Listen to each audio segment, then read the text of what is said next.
Praise the Lord. கர்த்தர் நல்லவர், அவர் கிருபை என்றும் உள்ளது. அன்பு தேவ பிள்ளைகளே, எப்படி இருக்கிறீங்க? நல்லா இருக்கிறீங்களா? எங்க பாஸ்டர் நல்லா இருக்கிறோம். ஒரே நெருக்கமும் சோதனையும் தான் எங்கள் வாழ்க்கையில் இருக்குது.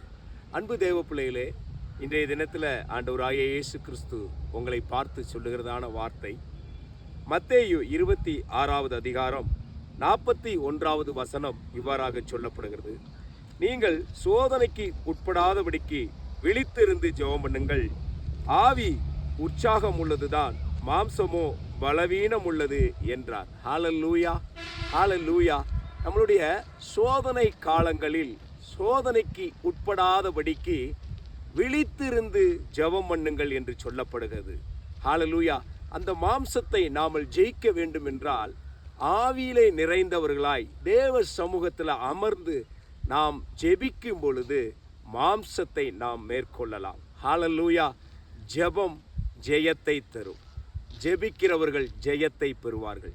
தேவ சமூகத்திலிருந்து ஜெபிப்போம், சோதனையை ஜெயிப்போம். கர்த்தர் தாமே உங்கள் அனைவரையும் ஆசீர்வதிப்பாராக. இயேசுவின் நாமத்தில் பிதாவே, ஆமென்.